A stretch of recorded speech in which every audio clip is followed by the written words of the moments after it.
Hello guys, this is Vishal and you are most welcome to my YouTube channel Coding Titans. आज हम इस series में कुछ इस तरीके का दिखने वाला एक रोटेशन एनिमेशन बनाएंगे जिसे हमने 3D स्पेस में बनाया है। और इसे हमने खाली HTML और CSS की मदद से बनाया है। इसमें हमने कोई JSV यूज़ नहीं करी है। अगर आप न्यू हो और आपने वेब डेवलपमेंट को सीखना अभी अभी स्टार्ट करा है तो ये प्रोजेक्ट आपके लिए मस्ट है, क्योंकि इसे करने के बाद में आपको जो CSS के स्किल्स है वे काफ़ी हद तक का निखर जाएंगे। और यही नहीं, इस प्रोजेक्ट को कंप्लीट करने के बाद में जो ये एनिमेशन है आप इसे अपने तरह से भी एडजस्ट कर सकते हो और आप आने वाले टाइम में अच्छी अच्छी 3D वेबसाइट्स में भी इसे यूज़ कर सकते हो। चलिए चलते हैं मेरे साथ VS कोड पर और करते हैं इसकी कोडिंग स्टार्ट। हम आ चुके हैं अपने VS कोड पर और मैंने एक फ़ोल्डर बनाया है। इस फोल्डर के अंदर मैंने दो फाइलें बनाई है, एक अपनी HTML वाली और एक अपनी CSS वाली फाइल बनाई है। चलिए अपनी HTML वाली फाइल में चलते हैं और यहाँ पर अपना बॉयलर प्लेट कोड लिखते हैं और यहाँ पर टाइटल को चेंज कर देते हैं।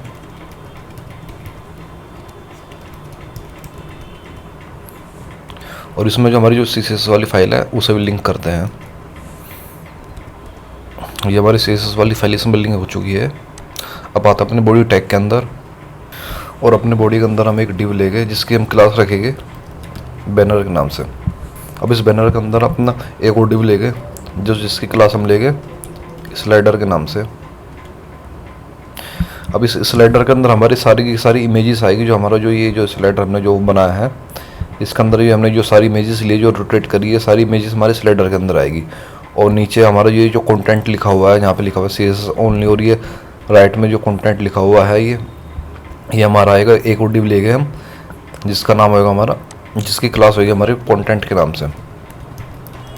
इसके अंदर ये सारा कंटेंट आएगा। चलिए पहले अपने स्लाइडर में आते हैं और सबसे पहले इसके अंदर एक डिव लेते हैं जिसकी क्लास लेगा आइटम। और इस आइटम के अंदर एक IMG टैग लेगा हम जिसके अंदर हमारी इमेज आएगी। आप कुछ भी इमेज इसके अंदर ला कर डाल सकते हो, या आप कहीं से ऑनलाइन से भी ला सकते हो, या फिर आप अपनी कुछ भी अपनी सेव करके इसके अंदर डाल सकते हो। देखो हमने इसके अंदर अपनी जो इमेज के अंदर जो लिंक हमने लिंक दे दी अपनी इमेज की, और इस तरीके के हमने 10 डिप बनाए हैं जिनकी क्लासेस सभी की आइटम होगी हमारी। अब आ जाते हैं अपने कंटेंट के अंदर। सबसे पहले तो एक लेंगे, मैं एक H1 लेंगे जिसके अंदर लिखेंगे CSS ओनली। अब इसके बाद में एक डिव लेंगे जिसकी क्लास रखेंगे हम ऑथर के नाम से। और इसके अंदर लेके H2 जिसके अंदर आप अपना नाम डाल सकते हो। उसके बाद में एक लेके P टैग और इसके अंदर लेके अपना बोल्ड। यहाँ पे आप लिख सकते हैं वेब डिज़ाइन। आप इसमें जो ये कंटेंट आप इसमें कुछ भी लिख सकते हो, जरूरी नहीं जो मैं लिख रहा हूँ वही लिख रहा हूँ, आप इसमें कुछ भी लिख सकते हो।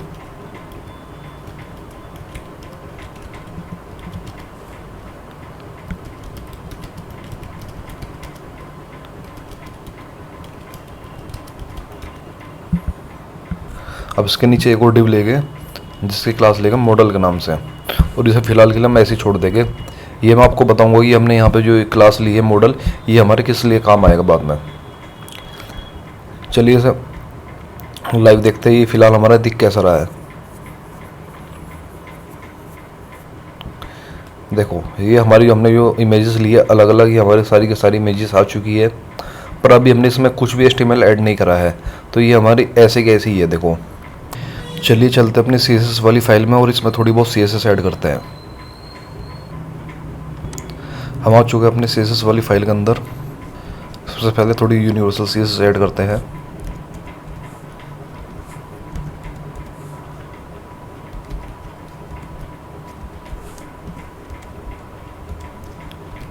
अपने आप बॉडी के अंदर बॉडी की जो हाइट है वो देते हैं 100%।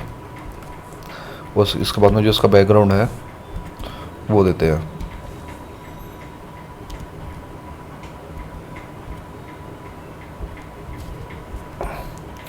ये वाला दिस वन, तो कि हमारा कुछ इस तरीके दिखेगा इसका बैकग्राउंड कलर। ये मैंने अपने VS कोड और अपने ब्राउज़र को साथ साथ खोल लिया जिससे कि मैं यहाँ पे जो भी एडिटिंग करूँ CSS की वो साथ के साथ हमें इधर शो होती रहे। अब आ जाता है हमारी जो बैनर वाली क्लास है इसमें स्टाइल ऐड करते हैं। इसकी जो विड्थ देंगे वो भी हम देंगे 100%।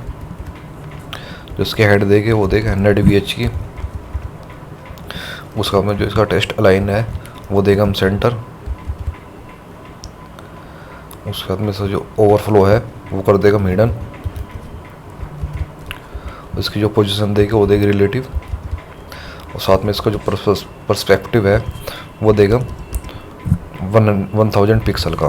देखो ये पर्सपेक्टिव क्या होता है, ये देखो हम इसमें जो 3D स्पेस जो हम इसमें बनाएंगे ना, 3D है ना, जो हमारा जो जेड एक्सिस है वो हमारा इसमें 3D में जाएगा। वो मतलब इस तरीके आप मान सकते हो, जो इसकी जो डेप्थ है, डेप्थ इसकी उसके डेप्थ में जाएगा। वो डेप्थ हम कितने पिक्सल की देना चाहते हैं, इसलिए हमने यहाँ पे इसका जो पर्सपेक्टिव है वो लिखा है 1000 पिक्सल। यानी जो हम जो डेप्थ लेंगे अपनी इसकी जेड एक्सिस की वो हम 1000 पिक्सल के आसपास की लेंगे। आप इसे कम या ज़्यादा भी कर सकते हो अपने हिसाब से, जरूरी नहीं कि जो मैंने लिखा आप वही दो। अब आ जाते हैं, देखो हमारा जो बैनर है, बैनर के अंदर जो हमारी जो स्लाइडर वाली क्लास है इसमें से इसे सेट करते हैं। जो हमारा जो बैनर है इसके अंदर जो हमारा स्लाइडर है, सबसे पहले जो इसकी विड्थ देंगे वो देगा हम 180 पिक्सल की। उसके बाद में जो इसके हेड देंगे वो देंगे 290 पिक्सल की। उसके बाद में जो इसका मार्जिन है उसे हम रखेंगे ऑटो। उसके बाद में जो इसकी जो पोजीशन है वही हम लेंगे रिलेटिव। और इसे टॉप से देंगे 24 पिक्सल, सॉरी 24% के आसपास।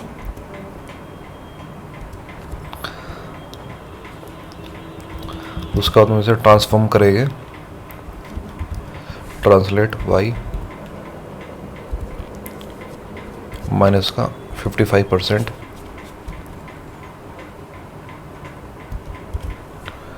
और रोटेट कर देंगे एक्स। और एंगल देंगे इसके अंदर हम इसका 26 डिग्री, जिससे कि हमारे इसमें जो रोटेशन को अप्लाई करेगा। उसके बाद हम इसका जो ट्रांसफॉर्म स्टाइल है वो देगा हम इसे प्रिजर्व 3D पर्सपेक्टिव्स के लिए। अब इसमें हम एक एनिमेशन ऐड करेंगे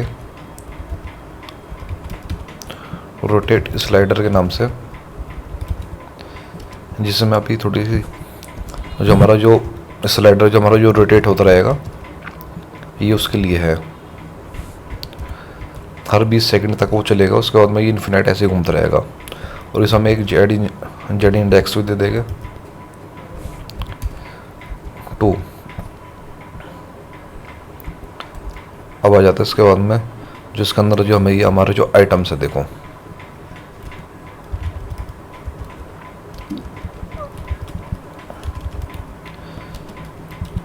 आइटम के अंदर जो हमारी जो इमेज है इसे करते हैं। सबसे पहले जो इसे विड्थ देंगे वो देंगे हम 100% की। उसके बाद में जो इसे हेड देंगे वो भी देगा हम 100%। उसके बाद में जो इसका ऑब्जेक्ट फिक्ट है उसे देंगे हम कवर, जिससे कि हमारी जो इमेज है वो सेंट्रली अलाइन हो जाए इसमें सब में अच्छे से। और इसे एक बॉर्डर रेडियस देंगे 10 पिक्सल की। उसके बाद में इसे बॉक्स शैडो देंगे हम।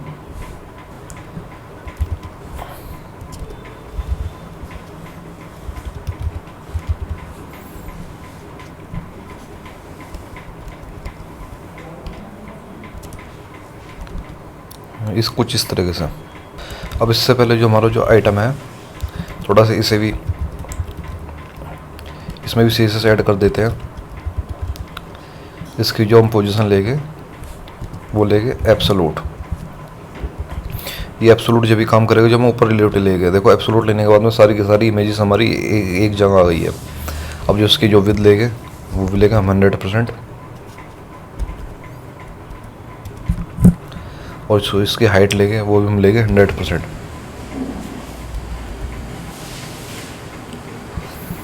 अब देखो उसके बाद में देखो अपनी HTML वाली फाइल के ऊपर चलते हैं। हम आगे अपनी HTML वाली फाइल के ऊपर, और यहाँ पर ना हमें अपने कुछ वेरिएबल्स लेने पड़ेंगे कुछ इस तरीके से। जैसे हमारी स्लाइडर है, इसके अंदर अपने स्टाइल ऐड करेंगे और इसमें एक वेरिएबल हो लेगा हम क्वांटिटी के नाम से, और इसकी वैल्यू रख देंगे 10, है ना। और इसी तरीके से हमारी देखो जो हमारी जो इमेजेस है इनके अंदर भी हम अपना पोजीशन ऐड करेंगे, एक वेरिएबल लेके पोजीशन के नाम से, और हर एक की पोजीशन अलग अलग देंगे, और ये पोजीशन हमारे बाद में CSS में यूज़ होगी। देखो मैं आपको बता रहा हूँ किस लिए। देखो पहले इसमें ये ऐड करते हैं,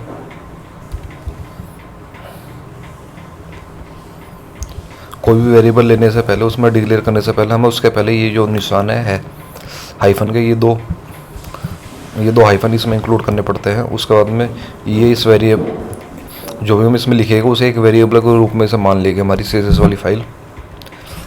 अब देखो जैसे इसमें मैंने इसकी पोजीशन 1 दी है,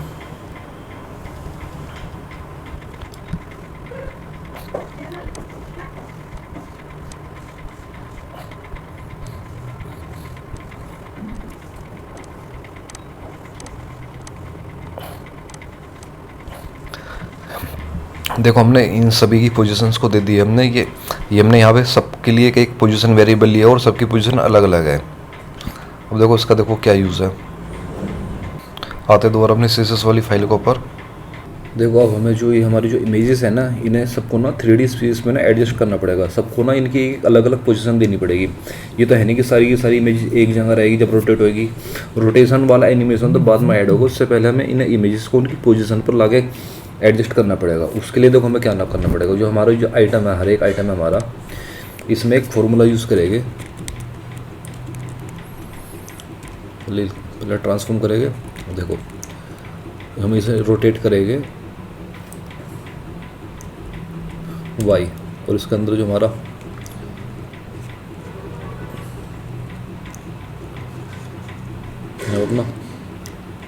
यहाँ पे अपना कैल्क वाला फंक्शन यूज़ करेंगे।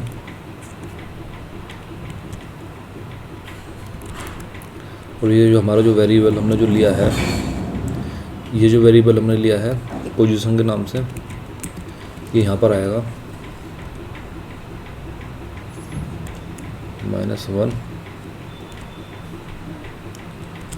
मल्टीप्लाई, और टोटल हमें 360 डिग्री चाहिए सारी पोजीशंस पे अलग अलग, इसलिए 360 डिग्री से 360 डिग्री से डिवाइड करेंगे हम इसे। और यहाँ पर हमारा जो वेरिएबल आएगा, यानी हमारी टोटल क्वांटिटीज कितनी है, वो यहाँ पर आएगा। ये हमारा ये कुछ इस तरीके से, इसमें एक और आ जाएगा हमारा ट्रांसलेट।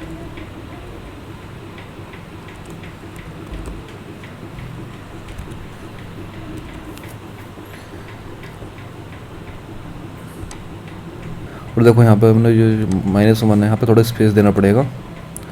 देखो उसके बाद में हो गया ना, देखो ये हमारे सारे के देखो अपनी अपनी पोजीशंस पे ये 3D स्पेस में ही अलाइन हो चुके हैं, देखो है ना। अब हमें इसमें एनिमेशन को ऐड करना है, जिस एनिमेशन की वजह से ये सारे के सारे जो ये रोटेट होते रहेगी, ये अपनी अपनी पोजीशन पर कुछ इस तरीके से ये रोटेट होते रहेंगे, है ना। बस आपको जो ये हमने जो ये फॉर्मूला इसमें जो यूज़ करा है, इन अपनी अपनी पोजीशंस पर लाने के लिए आपको इस फॉर्मूले को एज इट इज़ लिखना पड़ेगा। अब इसमें कुछ भी चेंजेस करेंगे तो ये आपका काम नहीं करेगा। और देखो हमने यहाँ पर ट्रांसलेट जेड लिया है 500 पिक्सल का, और हमने ऊपर लिया था, हमने जो इसकी डेप्थ ली थी 1000 पिक्सल की। ये हमेशा जो हम जो डेप्थ लेते हैं ये उसका आधा लेना पड़ता है यहाँ पे, इसलिए हमने यहाँ पे लिया 500 पिक्सल, यानी 500 पिक्सल तो हमारा अंदर डेप्थ में जाएगा, 500 पिक्सल ये हमारे स्क्रीन से बाहर को आएगा, मतलब ऐसा लगेगा जैसे स्क्रीन से ही बाहर को आ रही है। ये कुछ इस तरीके से काम करेगा। और इसमें हम एक ट्रांजेक्शन भी ऐड कर सकते हैं, ट्रांसफॉर्म 0.5 सेकंड का। चलिए अब हम इस वीडियो को अभी यहाँ तक ही रखते हैं। जो इसका जो CSS का जो बचा हुआ पार्ट है उसे हम करेंगे नेक्स्ट वीडियो में। अगर आपको अभी तक हमारी वीडियो अच्छी लगी तो प्लीज़ हमारे चैनल को सब्सक्राइब कीजिए और हमारी वीडियो को लाइक कीजिए, क्योंकि आपका ऐसे करने से हमें और भी वीडियोज़ बनाने का मोटिवेशन मिलता है। चलिए मिलता है आपसे नेक्स्ट पार्ट में, तब तक के लिए थैंक यू।